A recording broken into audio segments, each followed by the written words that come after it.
This is Family Electric Ghost, and we are live on our Facebook, YouTube, and Twitch channels with David Parsons and the third. And we're glad to have you. He's on the island of Kaua'i, which I got right, I hope. You got it right, man. Aloha. It's a little early on this side, but we're stoked to be on with you. Yeah, it's a little early. It's like 5 p.m. New Hampshire time. We live in New Hampshire. A weird state for an electronic musician, I know. But we've been doing this podcasting since 2018. We've got about 32,000 listeners via our Spotify Anchor FM podcast. And we are now doing these video podcasts, which is new for us in 2021. Every podcast we do does get pushed into audio only, but the video portion is a new thing we're doing. Sweet, man. Well, Phantom Ghost, I'm so stoked to be on with you, and the opportunity is such a pleasure. I thought it was funny. You're like, it's not New Hampshire is not the most well-known place for electric music, but you know what? Who cares, man? It's music, and music touches people in awesome ways and ends of the earth. You never know who it's going to reach. So perfect example. I'm on an island in the middle of the Pacific Ocean, literally on the other side of the world. Yeah, I'm in the middle of a bunch of pine trees with a bunch of Moogs and Rolands and modular gear. And usually I got to go to New York for anybody to really get into it. But we want to get into what you do. And what we're first going to do is we're actually going to show, which we're queuing up, a video that you did on YouTube. You have an official lyric video for the original song, Where You Are. And we're going to actually give the audience a taste of your music. We're going to play the whole video all the way through. And then we're going to, on the back side, we'll talk to you about it. All right? Okay. Awesome, man. Love it. Okay, so we're going to get into the song David Parsons III, Where You Are. Thank you.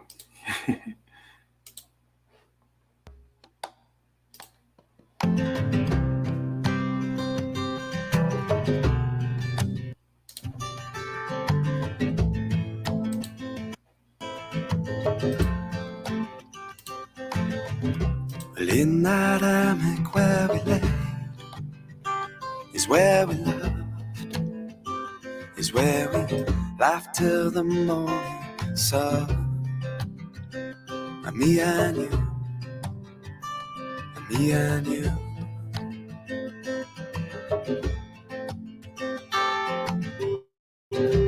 In that hammock where we lay is where we loved, is where we laughed till the morning sun.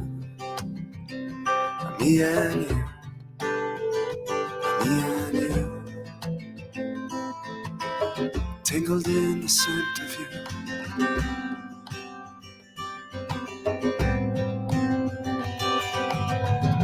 Is where you are, is where I want to be. And me and you, and me and you. Is where you are, is where I want to be. Me and you, me and you. La da da da da, la da da da da, la da da da da, la da da da da, la da da da da, la da da da, la da da da, la da da. She said, "Oh, seashells by the seashore, don't wanna be here anymore. Take my heart in your hand, take this love to distant lands. Daisies, just a daydream with you."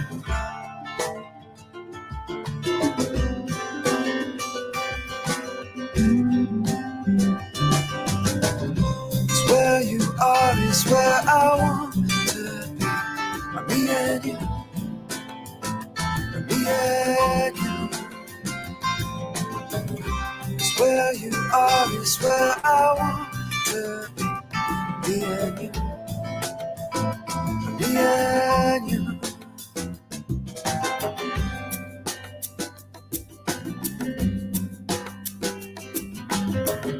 Cause I don't need anything but a place to lay my head. still. Your chest beneath my chin, and your hair from my bed.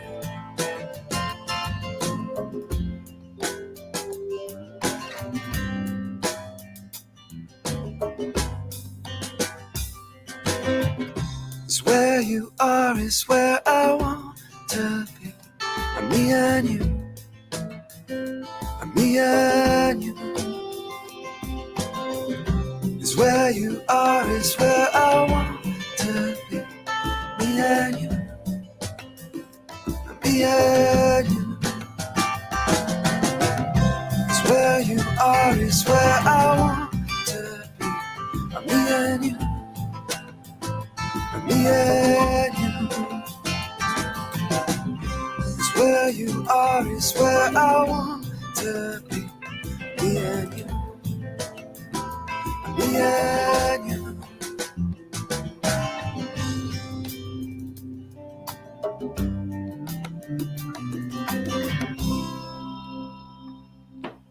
So that was David Parsons III and your song Where You Are. So we're going to get that off and get back into the main topic. So yeah, we're happy. I got my green screen's off, but that's the way it goes. Here we go. We're back. Yeah, that's a nice little graphic you got there. Yeah, it's my Moog. It's my Moog, and then my daughter did my logo there. That's sweet. That logo for the ghost. But yeah, we got a bunch of them she's done. But yeah, we want to get into who you are. So you are a singer-songwriter, author, and motivational speaker, and you used to be in the world of celebrity advertising in Los Angeles before you moved to Kaua'i. Yes. Yep, that's correct. Before I moved here, before I even knew I could write music, I was had the pleasure of working with some NFL athletes and celebrities, and I was just right place at the right time when I was in college, and I used to play on the baseball team, and I was a bench warmer, so third string. They put me in charge of a bunch of the little kid training sessions, and one of the kids that I was kind of mentoring and had been training for a couple of years, his dad happened to be a kind of a hot shot in the celebrity branding world. And when I stopped playing baseball, he asked me to be a part of his team. And I just, man, talk about such a pleasure and an honor to be a part of something that, was bigger than yourself, that you got to be a part of a team. And I learned all about, just chasing after something and hard work and traveling and marketing, which I think was the foundation for when I did discover I could write music. Allowed me to excel fast because I approach music as business before the creative side. I look at it more of a, I have to run a business. I'm an entrepreneur, which allowed kind of the stepping stones for me to be successful in music with the gift. That's a really good thing, because a lot of us, I'm probably more of a like I'm a more of like the type of like avant-garde kind of Lou Reed yeah. like thing going on, or like old school progressive. It's like and we need to actually do better. A lot of us indie artists are more kind of like, oh, we don't want to be big, we just want to be true to our art. And in truth, the reason I do the podcast is because it helps me with the business. Sure.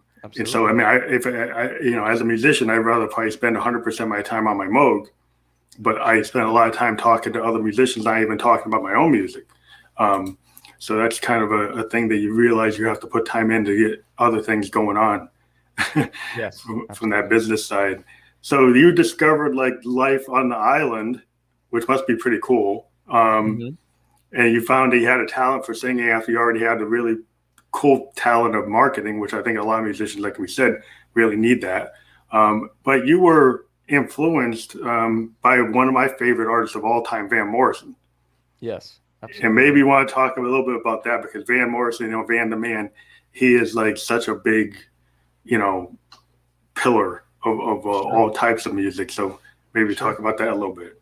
Yeah, and I think one thing that's very interesting about me is I didn't come from a music background. I I just started picking up a guitar back in 2014 and like consistently playing.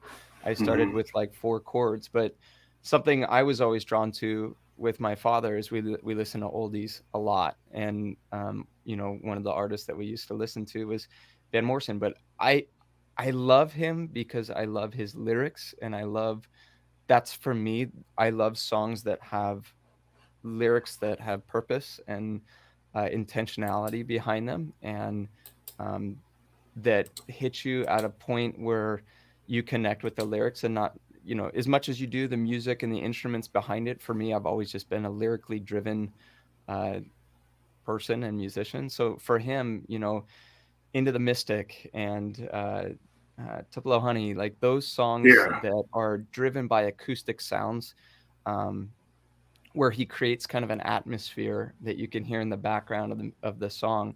I think as I formed in 2014, 2015, and we as musicians, we're always changing, we're always evolving, we're always kind of pushing the limits of who we are individually and finding our identity in the music. But I think that was something that was very influential for me is, you know, Into the Mystic, when he's singing about the foghorn and you hear the foghorn out off in the Yeah. background. I think Sounds like like it's from living, San Francisco Bay or something.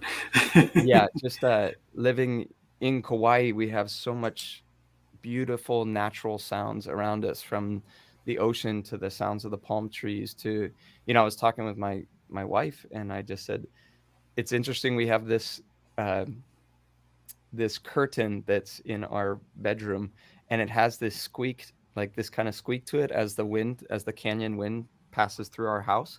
Hmm. And it reminded me so much of growing up camping and the sound of the hammock. And it was you know, this nostalgic sound. So I think, getting back to your question, like how he's influenced me, is I think that I've been able to take the outside and the atmosphere of where I'm at in my life, and also geographically where I'm at when I'm writing a song, and bringing that into that experience. I think that's been how he Yeah. specifically has influenced me.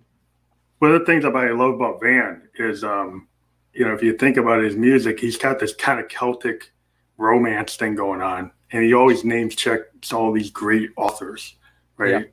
So he'll like, you know, torn down Al Rambo. He'll just name check all these things, and there's all this layering, but it's got this soul. It's like a blue-eyed soul with this Hmm. Celtic thing going on, and then this kind of jazz progressive rock thing going on. Uh, Yeah. and I really got into him when he got to this point. We did hymns to the silence and enlightenment. And because I'm a keyboardist, I really because he was kind of struggling with like the new wave era and trying to figure out where he was going to fit. And Yeah. then when he Yeah. got to the '90s, he figured out how to use keyboards and synths in this really interesting way. It was kind of like a Brian Eno kind of thing. It was like this very atmospheric, kind of like the way the U2 with Unforgettable Fire and Joshua Tree. They came up with this new sound, and Van came up with that new sound. And I really liked how he used the piano with like these synths that were kind of very orchestral in the background, Sure. and Absolutely. that really appealed to me. And there's a lot of work I've done that's kind of inspired by that phase of his work. But I think what's cool is, as musicians, right, we have certain sounds that when we're listening to songs, right, we reach out and we can sympathize, or we hear those certain things. Like for me, when I listen to his music, I would never sit there and necessarily pick apart like the piano or the keys or something like that. But it's so interesting how that's the first thing, you know, that you hear, right? Or that's one of those things that yeah, connects with you. And I remember we were talking about, I'm sorry, I'm again, my background is not necessarily music, so I feel a little bit like a hypocrite sometimes, because you know, my publisher and my manager, they're so intellectually music yeah. Like encyclopedias, and I'm just like, John. I just listen to music, you know. And like, but I think that that's one of the wonders of being a fan of music and also an Hmm. audience member of music, is how we all approach the listening process differently. And I remember we were talking about, you know, Jump and the keyboards for Oh that were yeah. used in Yeah, the Batman Oberheim. Jump. There's like the big, like I'm a big keyboard head, right? So Yeah. like I know the difference between like an OB6 or like a Right. Prophet 5 or a Jupiter 8 or a Juno 106 or a Mini Moog Hammond B3, you know, name checking them all. But Yamaha DX7. But it's like there's like, you know, like a Fender Strat or a Les Yeah, Paul or a exactly. Rickenbacker, you know, it's like there's certain guitars that are associated with certain musicians. Like Yep. Rickenbacker is like the Byrds and Tom Petty. They Yep. both used the Rickenbacker, and they had this very interesting 12-string sound that is associated with both of those bands. And Sure. the same thing happens with like the keyboards.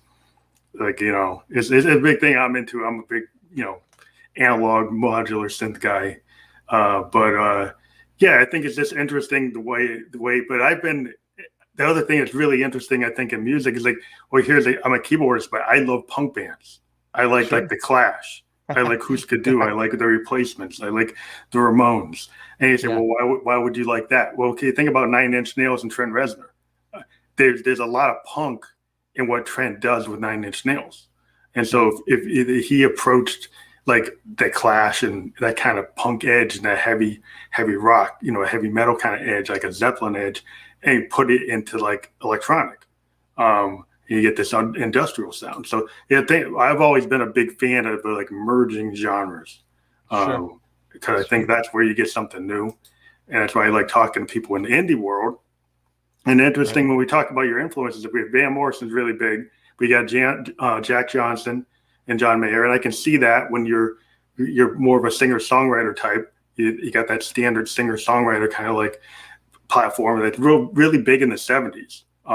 Sure. And I guess John Mayer and Jack Johnson have kind of continued it now. But we're kind of in the era of the DJ or the EDM and the hip hop band. So it's interesting that you kind of picked the singer-songwriter vibe, which is more like a 70s, late 60s vibe. Yeah, and it's neat how I think, again, going back to the idea of being an independent artist, right, is finding who you are in the midst of that. And I would say, like, it's something that's very intimidating when you hear the Post Malones or, you know, Billie Eilish, and they have a specific pop sound. And I would say one thing that I've learned is to never leave your roots, but to always like lean on those, but not to try to be somebody that you're not, and not to and to be okay with that, to be unapologetically okay with being, hey, this is my vibe, this is who I am, and finding your space and finding your identity in that, and then pressing forward. Because if you go outside of that, there's nothing wrong with it, but I think that it's a little bit harder to be confident in who you are on a day-to-day basis as an indie artist when you're always trying new things, you know, when you're always Yeah. There's only trying so to be many somebody people. that you're not, you know? I think there's only so many people who can be like a David Bowie. I think David Sure. Bowie was Sure. like the kind of break the rule guy for that. Because A like lot of he was, courage. yeah. But the thing about him is like, you know, he did try it straight. Like the history with Bowie is he came out as David Jones, which is like his real name, and he wore like a Beatle-esque like suit, and he tried to do stuff kind of straight. He did just sing pop songs, sing Beatle-esque type songs. It didn't go anywhere. And then as soon as he became like did Space Oddity, and it came out with this kind of Ziggy-esque vibe, he started bringing theater. And then he started not only doing that, it's like every album had a different character, from a Ziggy Stardust to Aladdin Sane to the Thin White Duke to like, you know, all these different characters you create. And that I think there's a whole thing in the 70s where tons of bands, like even Queen had a phase where they were kind of doing that kind of Bowie-esque thing. A lot of progressive rock bands did it. You know, Kiss did it. You know, a lot of like Rat, Poison, they all kind of took the idea. And a lot of the new wave bands are all like sons and daughters of Bowie. It's just interesting that people have to know where their head's at. You know, do you want to be into that theater? Some people would rather be like a James Taylor. It seems like you got the James Taylor, Van Morrison kind. They never, you know, Van never tried to be like, you know, Freddie Mercury. He never tried to come out looking like anybody other than himself. And And I some, think that there's absolute like value to the people that can do that. I mean, I think that takes a lot of courage. I mean, Lady Gaga, you know what I mean? Like yeah, she's a modern version of that. a modern version where she just incredible piano player, really high IQ, but she looked at it and she said, "Well, I'm the stature of where I want to get to. I don't want, I don't necessarily think that just sitting there playing piano is Well, she gonna tried it in New York and it didn't Yeah, she work. did. Absolutely. And then, and then you start putting on the big costumes and there's this ultra ego to it. And I think for me, I just look at that and I go, that that's scary to me To to do that, to feel turn into the character. to jump into that. But the thing is it pays off if you can do it, And Yeah, it's a to be lot of able to step theatrics. into it. Yeah, sure. And I I've think you just gotta always have wanted. yeah. I mean, I Go think ahead. it's the difference between being a musician, right, and Yeah. being a performer. Sure, absolutely. Like if you think about like the Michael Jacksons and the Princes, like in the '80s, they had a lot of performer in them, a lot of actor in them. Mhm. And I think in order to get to that kind of stature, like the Lady Gaga, Queen, Prince, Michael Jackson, Bowie thing, you got to kind of create this stagecraft, and it's not you, it's this other you. And Yes. you have to be comfortable projecting that. And sometimes there was a problem where people would live that role. Yes. Bowie admitted that he sometimes like became Ziggy and he couldn't get out of Ziggy. Yes. Yeah. Yeah. And sometimes that's a big problem because if you can't get out of that character, it's like a method actor. You see an Al Pacino or De Niro, they get stuck in the character, and that can be detrimental to your life. So I can understand why some musicians say, "Well, I don't want to even go there." Sure. Yeah, I mean, and I've thought about it. My wife kicked around ideas like that with my wife and stuff, but I think I always come back to, as much as I would like to be known as a performer, I want to be known as an artist and a lyricist and Mhm. somebody that writes music that comes from a place of, just kind of everyday life, and that's who I am. And there's nothing wrong with the other one by any means. I mean, that No, was there's a place for everything. yeah, there's a place that's just not me at this point in time in my life. You just never know where you go. If you Sure. as a you could become an actor. Like you could Yeah. like musicians sometimes find themselves some director comes up to you and says, "Yeah, hey," they see you on a video and then they say, "Hey, I think you could play this role."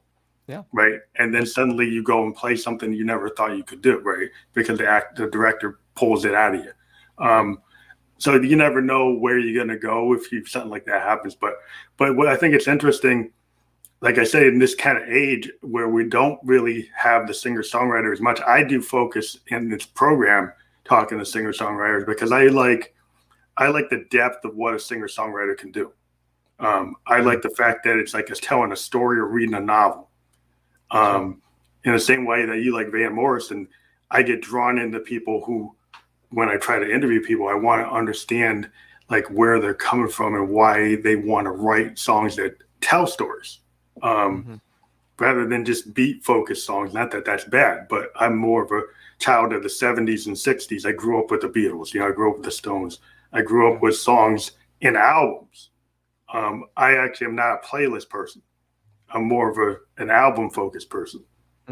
That's how my brother is. My brother is like, he will not listen to my youngest brother, Jacob. He's like, he will not listen to an individual song. He's like, dude, that is not how you listen to music. You start at the beginning of the album and you work through it so that you feel and experience what the artist was creating at that season in his life or that snapshot in his life. I find it very interesting on that note with the song Where You Are that you played, right? That was one of my very first songs that I kind of came out with and wrote.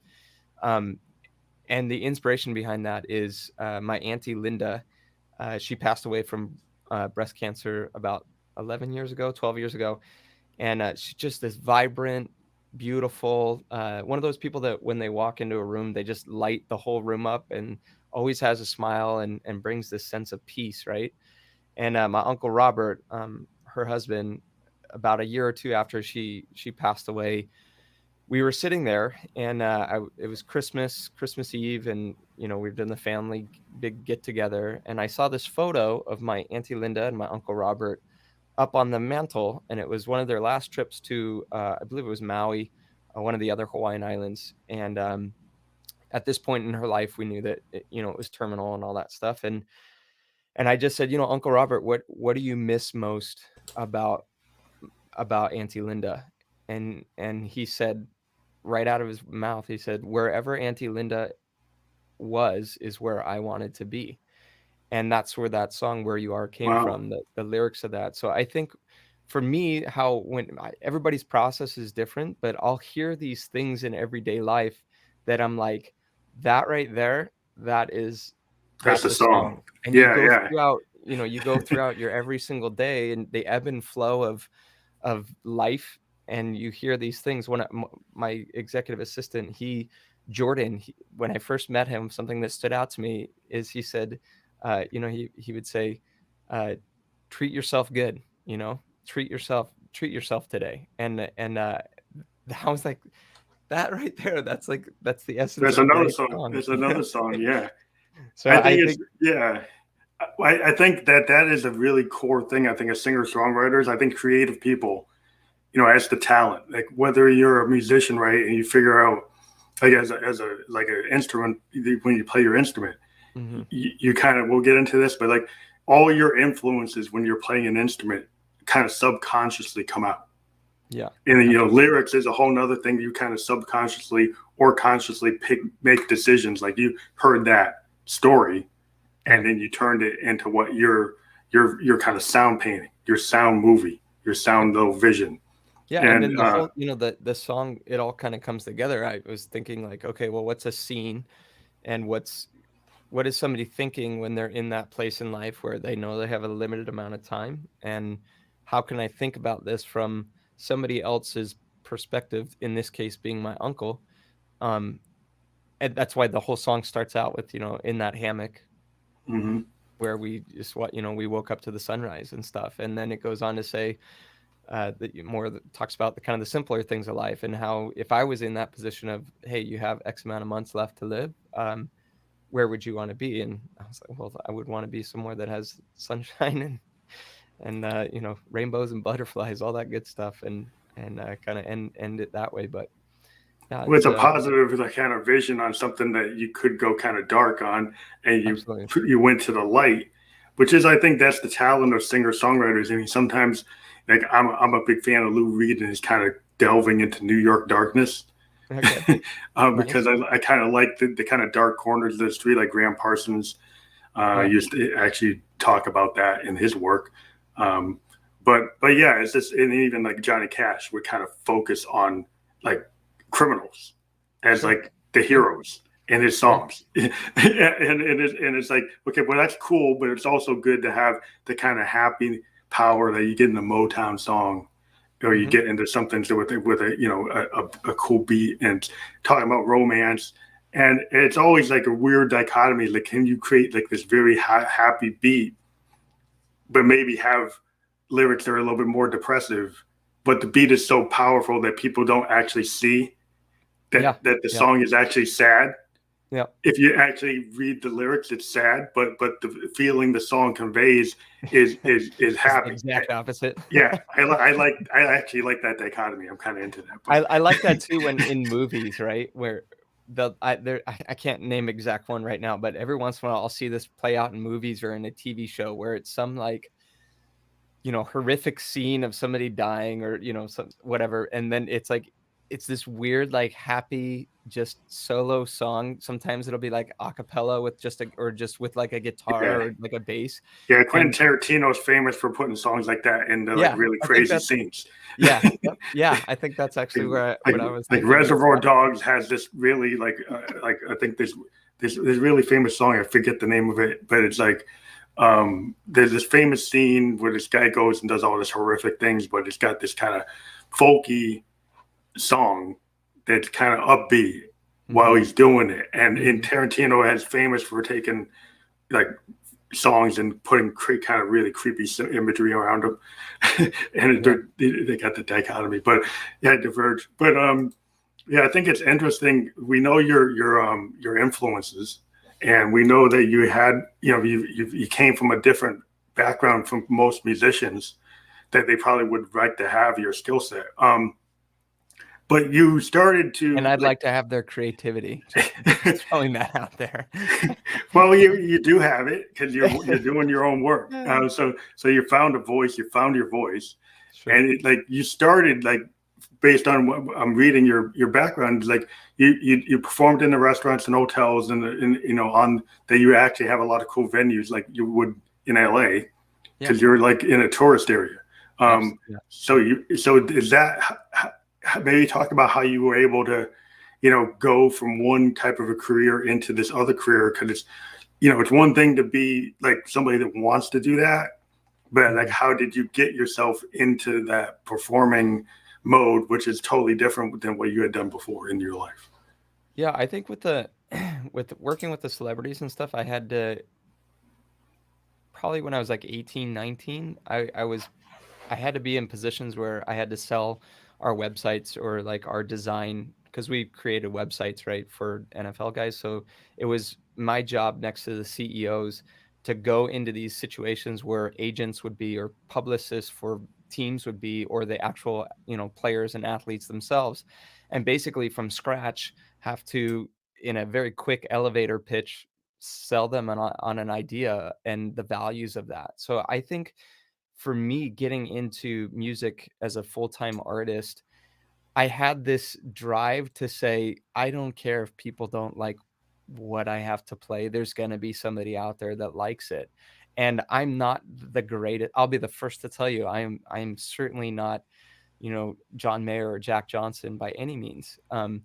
There's always going to be that's better than you. But for me, I had this internal drive that I'm going to throw myself into situations where I am super uncomfortable because I love this so much. And I think, my kind of start, the very first gig that I ever had was it's actually right down the street from my studio. It was at a small, little steakhouse called Wranglers on the west side of Kaua'i. In fact, I think it's the furthest most west side steakhouse in the United States. But super small, amazing staff, just Marissa and her team. And the story goes, I mean, this is how I got started. Is one of my really good friends, his wife, and him let me rent a room out here in Kaua'i, and he's the guy that plays ukulele on all of my tracks that have ukulele on them.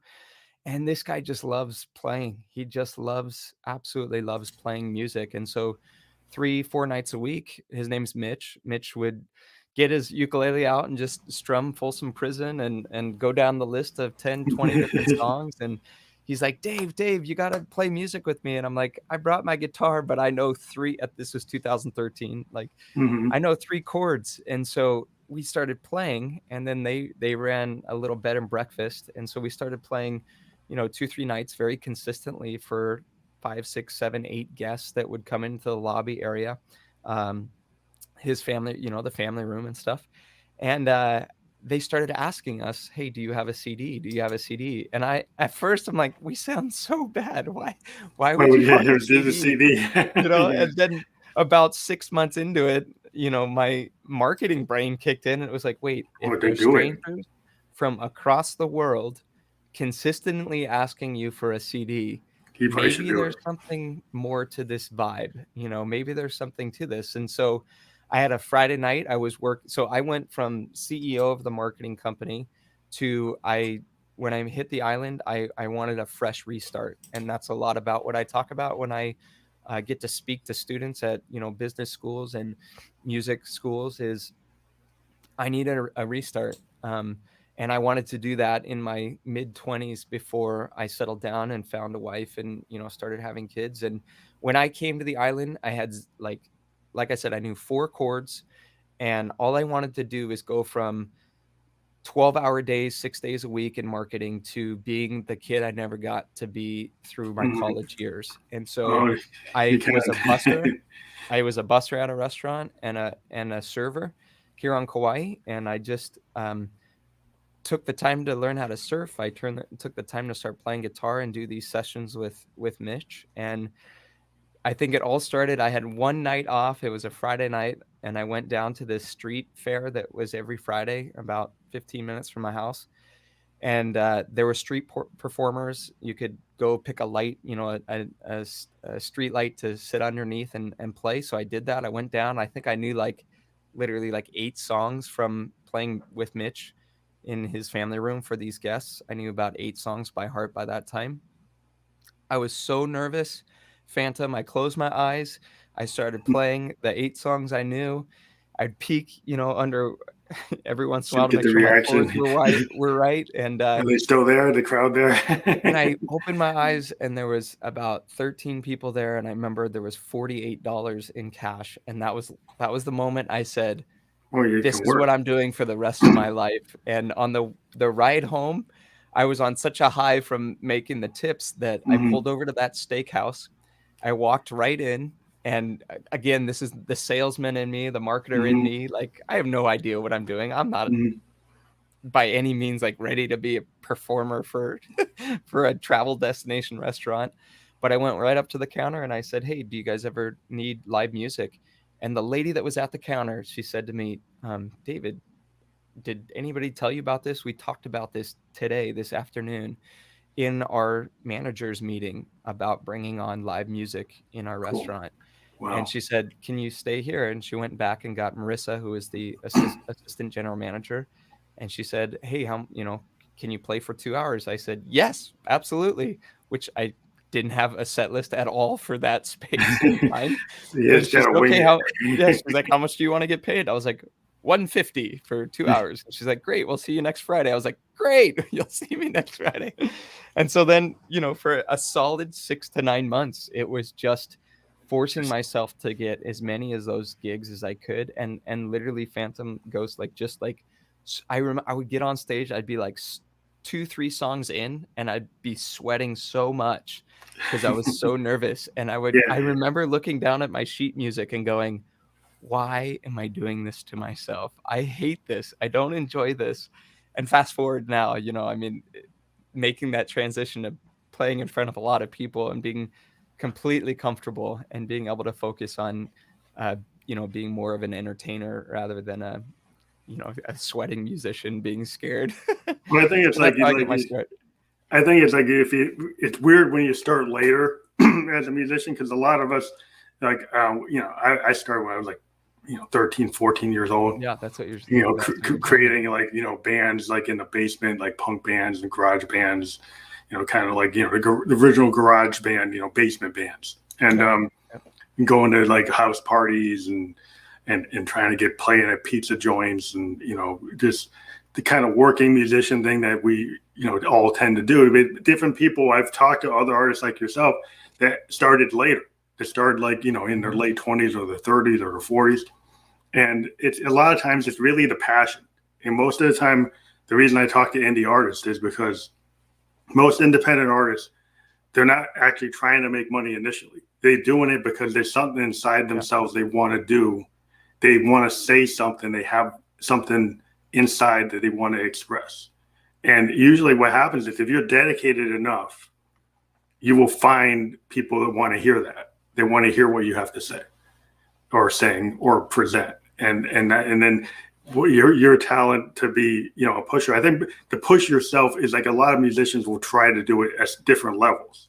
Mm-hmm. It's just a matter, when I've read in your background, that you were able to kind of take your marketing skill and be able to get your stuff into other forms that, MSNBC and Comcast. And we're talking about how you were able to get, translate that into different, a different level of stuff. And I think also too, realizing that there's so many amazing people along the way that this is I'm so grateful to my team and my family and my wife who's supportive of this and that sees the value in it. And I would never have gotten here without that team, that tribe around me. There's just, we have a funny in our band. We have this funny, but whenever we get complimented off stage is this awkward moment where the bass player, because he's a really, really amazing bass player, and he'll look at me and he goes, nah, it's all Dave. And then I'll look at our ukulele player who's like, nah, it's all Mitch. It's effective because we realize that there's absolutely zero space to be anything but humble in this, because every one of us has come together to be a part of this and plays an active role. I could never have been here if Mitch Milan and his wife weren't gracious enough to let me move into their house and rent, the loft space. I would never have discovered music if Mitch didn't say, get your guitar out and play and sing. Yeah, Whether or it's all not you those sound people, good or not, you can sing, It's all the And people so, along the way, I think, as a musician that, a lot of times it seems to be fate or these lucky breaks, or you just happen to,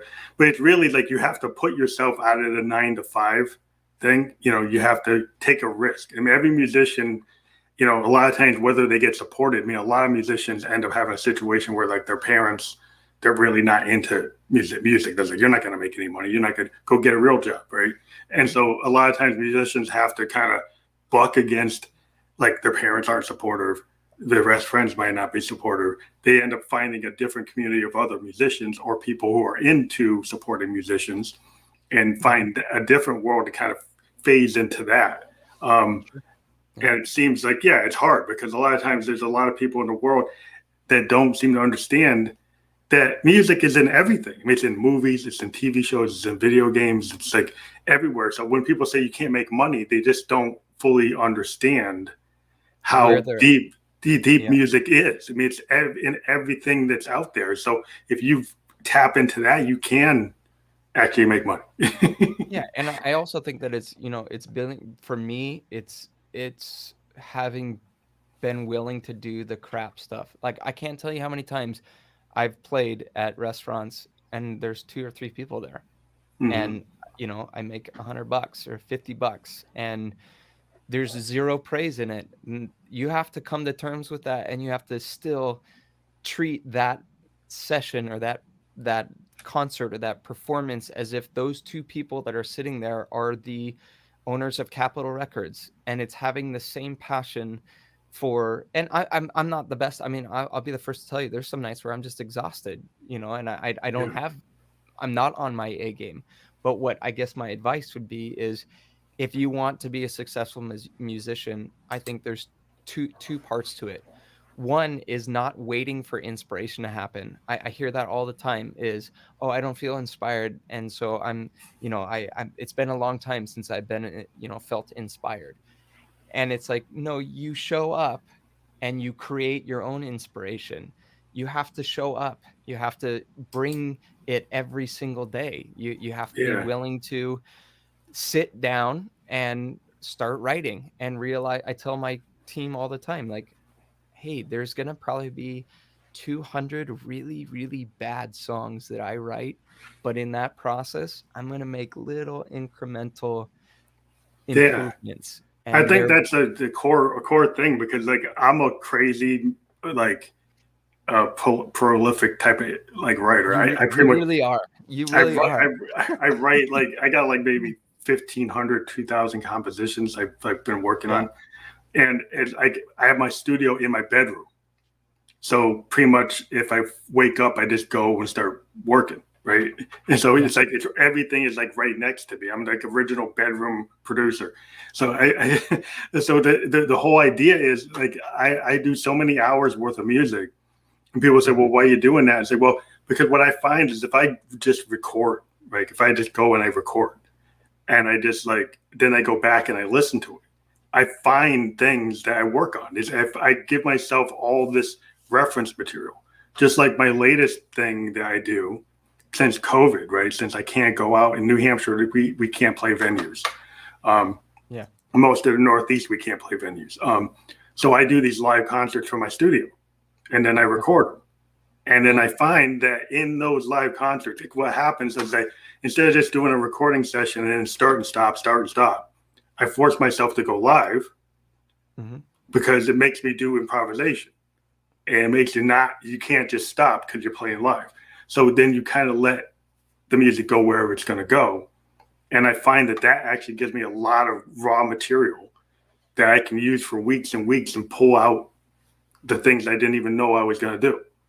And that's why I find would tell people, like, kind of old school, what bands used to do back in the 60s and 70s before, the DAW, is they would just go in and jam. The Stones would just go in and jam. The Allmans would just go in and jam. Eric Clapton would just go in the studio and jam. And there's a lot of good in that. I mean, not everybody had the money to do that, but you could take your DAW and just jam instead of trying to grid life. And you'll find that sometimes when you're a little bit looser with yourself, you can come up with a lot of good material. I think, man, for listeners, I think that is a huge nugget that you just gave, is finding your process. Going back to what I was saying before, is like creating inspiration. I think that probably some of my most successful songs on TV and stuff have, or ones that have gotten placement on radio and stuff, have been from those sessions where literally nobody's in the mall and people are walking by and I have my set list, but my Mitch is playing ukulele and Seth's on bass, and we have some time at the end to just jam. And what comes from those moments of pure, innocent, sometimes pure crap. You find something in the riff, you find something and you find a groove, and it's like, wow. That's kind of the history of modern music.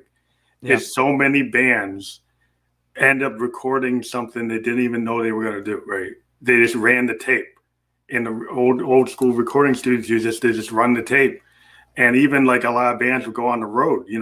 Like YouTube did a bunch of albums from just taping stuff on the road. Yeah. And that's a normal technique that a lot of bands do when they kind of like, well, the studio's not working, right? So then they go on the road and they just make sure they tape the whole concerts. And then they end up finding that, through the concerts, they just kind of, it's a lot of times music to me, it's like a muse thing. It's like a poet. Poets kind of pull stuff from the muse, right? You pull it from the ether, you get it out of the air. And so when you're with a bunch of creative people, you're with a drummer, a bass player, guitar player, somebody on a mandolin, whatever. It's that nature of playing together as a musician. You go to New Orleans, you can see it. You go to the Delta with the blues guys, you see it. That is the process. That is really how things happen. It's very hard to kind of just go on the grid and say, I'm going to make a hit. No, there's some guys that can do it. They're very good at it. Yeah, I think that there is a pop format, if you will. Yeah, there's a certain type of producer that can do that. But I think a lot of people, actually, it's the happy accident that really does it. Yeah, perfect example of probably the song I'm most well known for, like on the islands, "Life Is Jelly," right? That funny story. The story behind that song is my car broke down, and for some reason in Hawaii, it's the hardest thing to get a tow truck driver on time. It just doesn't happen. So I think I was waiting for 6 hours, and I had that sounds like Hawaiian time. Yeah, Hawaiian time. Exactly. And it's like, I'll get there when I get there. What are you gonna do? Yeah, and I found a little riff. I was like, well, that's cool. And then on the way home, when I finally got the car to get jump started, or where I can't remember what happened, but I pulled into a guitar store. I put my little phone out, and I just started recording the thing. And a lot of people today, they just use their voice memo. That's what I use. They use GarageBand. And it's, you can do a lot. I mean, back in the day when I didn't have my big Rolands, I used to use like cheap Casio and a Fostex and a Tascam, right? And just lay stuff down. And people would say, well, what's that? I said, well, you'd be surprised how many hip hop songs were on a Casio. You'd be surprised how many songs were like, Jack White was using like $100 plastic guitar. He didn't care. It really doesn't matter. It's really the inspiration of what you're doing. And I think it's the quality of the song, right? In the marketing world, we used to say content is king. I got to work with a bunch of like A-list business bloggers on one of the projects I worked on, and my mind was blown. I would go to these websites, and it would literally be a white screen with text, like typewriter text, and yet they had 3, 4, 5 million followers because the content that they produced was so valuable to the people that was reading. Yeah. It was filled with such nuggets, and I think that it doesn't matter if you record on $1 million stuff or if you record on a voice memo and you release that. I think what I've learned is it really comes down to, can the song convey a message in a way that turns people's heads? And if it can, it doesn't matter. It's a really pulling the heartstrings. Yeah, I could mean, be it's a horrible. lot of. If you think about it, if you go back and you listen to stuff like on vinyl from the 20s and the 30s, the quality is not that great, but the But it's the content's like song. unbelievable, Yeah, right? it's the You go song, listen to man. like the original like stuff on like if you listen to like James Brown stuff with the Furious Flames, and Famous Flames, and they didn't have sometimes the best recording equipment on some of the Chess Record stuff, or either the early soul stuff and blues stuff. But it's just the heart, and that's what I tell people. Like that's why I think what happened with Kurt Cobain, right, when Nirvana, because you came out of an age where you had all this glitz with like heavy metal and MTV, and everything was like highly produced. And then Kurt kind of came back with this kind of punk aesthetic and this honesty. But it wasn't just punk. He had like a Beatle-esque thing too. He could write, and he had a really good voice. And so he was able to come back and say, hey, I'm going to be honest. I'm going to do something that's like raw power with honesty, and that's going to pull at people's heartstrings. And it did, because you don't always have to be pitch perfect. And I think that's what goes back to what we were saying at the very beginning of this whole segment was be honest and be raw with who you are as an individual. Yeah. And find that place and real, man, I'll be the first to tell you, I get, as an independent artist steering the ship, I get super nervous and scared and intimidated by what I'm up against. But I'm constantly reminded by my team and my mentors that, and then I have to do it. I have to self-check those thoughts and remind myself that it's not about how good I am compared to, John Mayer or Jack Johnson. Like, I just need to focus on every day me making those small incremental things and being raw with my music. Because if I am, I know that if I can captivate a small restaurant, my old drummer Rico, we would play these gigs and he'd come up, he's like, dude, did you see table 6? And did you see they're bouncing up and down and people are gonna love you? And it's like, man, Rico would always remind me that if you can captivate people in a small space, there's enough people out there that will pay attention. And it's about finding those authentic people that love what you have and being true to it. Well, I think that's a thing why I always tell musicians, like I grew up with a bunch of guys, right, in my basement bands. And they're like all trying to be Jimmy Page, or they're trying to be Mick Jones, or they're trying to be, they're trying to be Keith Richards, right? And then they would get disappointed, and they get to a point where it's like, I'm never going to be Keith. I'm not going to be Jimmy. I'm not going to be Hendrix. So I'm going to give it up. And I used to tell people, it's like, look at the Ramones, right? They never tried to be like Eric. Yeah. They never tried to be like Hendrix. They got to be really good within the Ramones way of doing it. Or even Lou Reed. Lou Reed never had a pitch perfect voice. He did spoken word. And he never tried to like, I'm going to get my singing voice perfect. He basically understood he's a poet. He's a spoken word artist. He would play very lo-fi stuff. It was never going to match the Stones. It was never going to match the Who. It was never going to match the Beatles. But the Velvets became like this, Velvet Underground became this whole iconic thing for a lot of alternative indie bands, even today. If you just believe in what you're doing, and you might not have a pitch perfect voice, you might not even be tone deaf or whatever, but if you believe what you're doing, that people will feel that belief and follow you. Yes, absolutely. And that's the core. You don't have to be the best at everything other than maybe be at the best at being you. Yeah. And to be okay with that, to be okay with the fact that look, I knew when I got on stage at the beginning, I knew that I was going to make some really bad mistake. I remember one time a lady came up to me with $100 bill and she's like, can you play this song? And I said, probably not, but I'm going to give it my try. Right? Yeah, try it. She gives me the $100. She goes, sits back down. I absolutely butcher it. I mean, as bad as it gets. And I stopped in the middle of it. And I said, I don't remember her name, Christy or something. I was like, Christy, give it back. I need you to take this back. I'm going to try it. But you have to be that, you got to be okay with that is learning. I think every musician, like when you pick up that guitar, when you first do it, you know you're not going to be Jimmy Page unless you're just born that way, right? So Right. you know you're not going to be able to do it, right? But the whole point is it's the process. It's the process. Like you never can get anywhere if you have the fear. Like the fear is what stops everybody, you know. And the whole idea with music is like a lot of times like I'm getting into jazz. Like in jazz is very difficult. It's difficult. It's just as hard to do as classical. Music, and it's like there's an art form to it, and they're like, you know, they're jazz purists, right?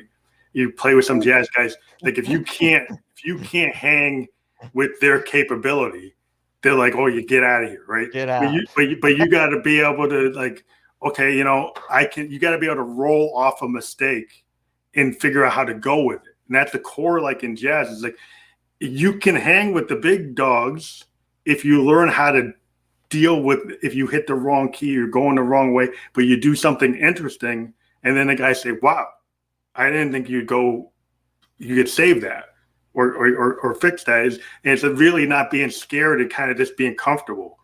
And it's like as you get older and more experienced as a musician, you realize that you have to push yourself, you know, to kind of go in those ways and not be scared of it. And that reminds me of something that when I was working in the restaurant industry, I remember one of the managers told me, you know, you can always write the ending of the story. And like, you as the server have control of the experience. There are going to be times where the kitchen messes up, you know, the busser doesn't come bus in time, but you can still roll with the punches. And at the end of the day, you write the story. And I think that's something that learning your notes and learning to just roll with the mistake on stage when you have 5,000-10,000 people watching you. I remember one time I was playing the cover song "Don't Worry, Be Happy," and I played this a million times or thousands of times, right? Literally in the last 8 years or something. And I get on stage. It's at a fireworks concert on a U.S. Navy base, and I think there was 6,000, 7,000, 8,000 people that were there. Never ever had an issue with this, playing along, everybody. And then I get to the whistling part and I realize I'm completely cotton-mouthed. I go to whistle and it's you can't do it. It's that, right? For 15 seconds every time the whistling thing comes up. And it's learning to just kick back and go, well, how am I going to play off of that? Yeah, you play off what you can play off. Like you never know. It's like when you have like analog synths like me, they sometimes don't do what you want them to do. Sure. And so you could have like something you want to do, and then the sound is not what you wanted, right? So then you gotta like, are you gonna obsess that you don't have the exact sound that you had when you wrote it, or kind of play off of it? It's kind of like not being able to whistle. Like if you can't bring that tone up, then it's not gonna sound like what you wrote. So then you have to kind of let it go and say, I'll go somewhere else, right? Because and sometimes that's what the inspiration is to start the whole new thing, you know? It ends up being better than it was the first time. Because it's like, I can't do what this like iconic like line, you know, and it's not going to work because the tone's not there. It's not doing it. So I'll have to do something else. And then, I think that's what a lot of times artists, or like you forget the lyrics, but then you don't say, well, I forgot the lyrics. You just come up with, like Dylan was famous for having multiple versions of his songs, right? So he would go and do a version of like Idiot Wind or Tangled Up in Blue. And I've got all these like bootlegs of the different versions. Nice. And I have all these live concerts where Dylan would take like version number 1 and then version 4 or version 3. And every night he'd run the different story, because each of these songs is actually a big story. And he'd use a different character for a whole section, do a different whole section of the song. And I thought that was cool. And I think he probably did it because he was bored of just doing it the same way. And he would just, okay, fine, I'm going to run this alternate version because, like, you know, I own it. I wrote them. I wrote all these versions. I'm just going to do it. And I'm not going to be so tied to like doing it exactly the same every night, which I think is kind of cool. And it's cool too, because then it gives your audience something that I was there at that concert when he sang it this way, you know? And he did it the alternate version. The same versus like the Eagles finding the band if they don't play Hotel California exactly the same way every night. Yeah, I remember hearing that was one of the reasons that they like broke up, is because I'm drawing a blank on which song Well, exactly. I think Glenn Fry and Don Henley used to find members of the band when they did like big tours if they could not play the song exactly as the radio edit.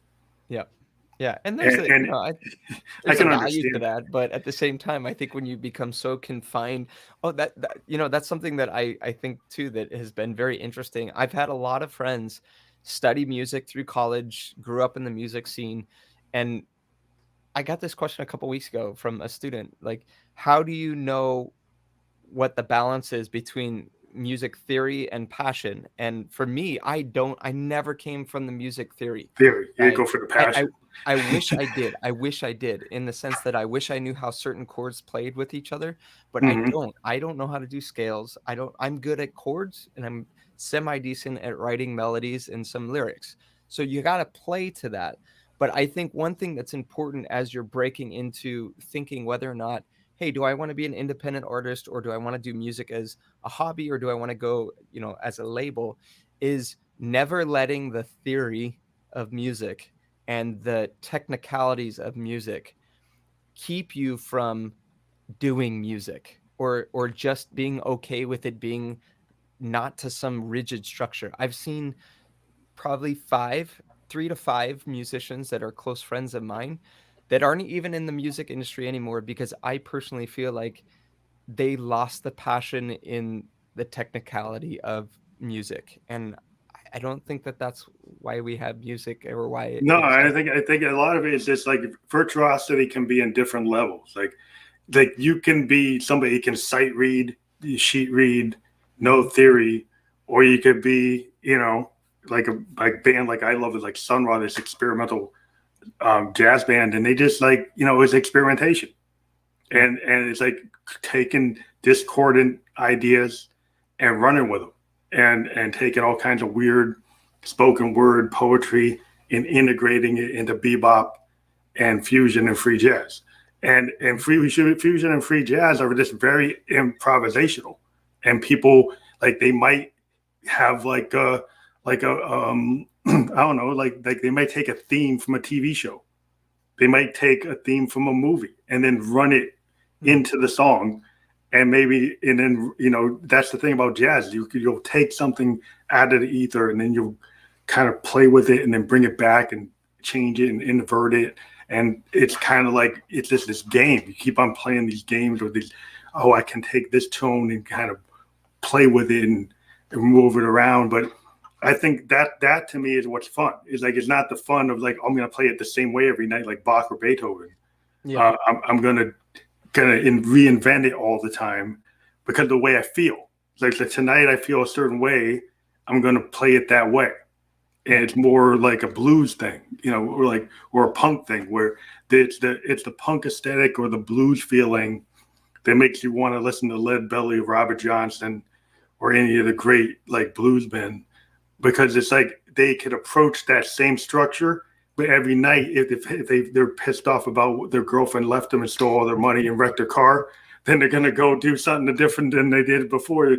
Versus when she you know, she loved them that night, and so it's a different experience. It's like, so she ran away or she loved me. It's like, okay, which one's going to be tonight?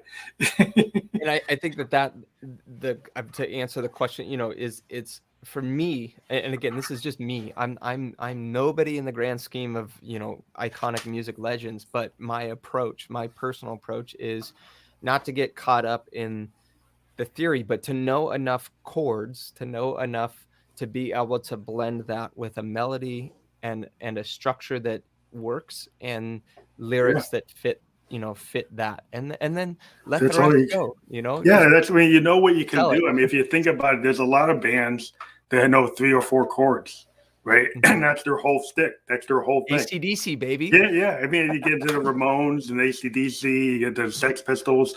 They do more than that. But Yeah. But I mean, I'm saying there's a kind of structure, a certain type of music that's kind of tight with where the range it can go. And it's more the attitude. Like if you come into that kind of Ramones attitude, or like a Sex Pistol attitude, or like, you know, a heavy grunge band, that you can get into this kind of phase where it's more of the aesthetic and the feeling that you are trying to rebel. And in the whole idea with punk is it was rebelling against progressive rockers and like the perfect rockers. It was rebelling against guys like Jimmy Page, guys like Eric Clapton, that were like so beyond anybody else that they's like, okay, the price of admission to be a rock star is I got to be as good as Eric Clapton. Right. Yeah. So there's no way I'm ever going to be as good as Eric Clapton. So how am I ever going to do it? Right. So then punk gave you the answer is like, you could be Joe Strummer. You could be Mick Jones. You could be, Johnny Rotten. You could come out there. You could be Joey Ramone. You could be the Talking Heads. You could come out there and do something that's like, that's not what the old guys were doing, but it became a new way of doing it. So that in itself becomes like the new art. Because you are willing to put, if you think about the Talking Heads, I mean, that is so progressive and so odd what they did. But it was like nobody else was even doing it, and they don't even do it today. It's like it was a very unique band, very different take on like punk and progressive and art. And so if you come in there and David Byrne, you come in there and you come up with this different idea, and you're willing to put yourself out there and believe in it, then you can become like the next icon because people are like, wow, he believes it. Yeah. So then they believe it. Yeah, absolutely. Sure. Well, I think we kind of went to, we always end up finding out that we go longer than we think we could. That's okay. That's the nature. But we have people come on multiple times because the cool thing about music is, we have like a set idea what we should talk about, but I like to go like my music. It's like wherever the conversation is going to go, that's where we go. Yeah, absolutely. So it's great having you on, David. And this, like I said, this is gonna be on my YouTube channel. It's on now. It's gonna be permanently there on Facebook and my Twitch. Awesome. We're gonna convert it over to iTunes or Apple Podcast and Spotify within an hour. We'll send you the links to that. We actually are on 11 podcast platforms that are audio only, and all of them will convert within the next day or two. Apple and Spotify will happen within an hour or two. And so we will send you that. And if you ever want to come on the show again, when you want to push a project, we have people coming on. We are working on an online festival with most of the guests, a lot of the guests we've talked to. We've got maybe 5 to 10 bands signing up for like a July, August type of online festival that we want to do. So yeah, it's just something we can get in touch with you with, but it's something we're doing. We're just inviting everybody we ever talk to. Awesome, man. Yeah, I would love to be a part of that. And new projects wise, so I do things a little bit different. Like as an indie artist, we kind of talked about this before, but I don't necessarily do albums. I just try to come out with one song a month. Yeah, one song a month, and then license that off. And then I've had different companies come to me and say, hey, can we combine these three and make a so if you have an EP or something, if you want to do an EP, like because I know a lot of times today people have been doing a spotlight single. I do that, and then I do albums or EPs. Yeah. But if there's ever like an EP you want to push or something like that, or even if it's a single song but it's really big for you, we've had episodes where it's just one big song that is big for you, and it's going to be pushed out like so heavy that you want to talk about it. Absolutely. Yeah, the new one, I got one that drops on Friday. And it's called No Regrets. Yeah, it's called No Regrets. It's well, send us the link and we can always kind of back it into this episode. Perfect. Yeah. That's something we can do because we actually can go, all these episodes will have hyperlinks. Okay.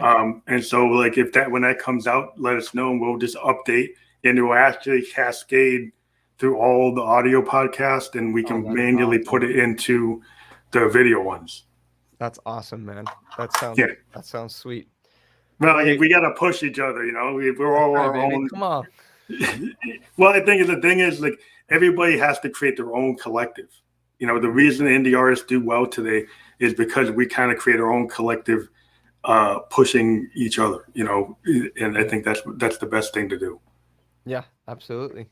Well, Phantom, I'm so inspired by, like you said, your prolificness. I get on in the morning. I'm like, gosh, this guy came out with like 10 new videos overnight. Like, how does he do this? And I'm very interested on you know, when we get to talk again, just getting in your mind. And I know I've read some back stuff, and we've talked about your relationship with music since you were, you know, a kid, and how you've come so far and never gave up and kept, you know, pushing. And so I just encourage people to check out those, you know, those videos and stuff for you too as well. And I so appreciate the opportunity to be able to learn from you and talk with you. And yeah. Well, I'm always down for the collaboration. I'm actually working with a guy, a Dutch producer right now. We're working on some cool stuff. And I work with people from time to time. I work with a Canadian poet this year. I'm working with this Dutch producer in Holland. I am always down because I write all the time. And I've been in bands, and I've been just a ghost. And I have not opposed to, like, I actually did a project with this band from New York City called Lonnie Claire, and I was like a member of the band. And I'm not opposed to like joining a one-off band or one-off project or being a, you know, co-producer or co-writer on stuff, because I just like to write all the time, and I have so much stuff that like maybe some of my stuff works. So you never know. It's like, so he always hit me up. Absolutely.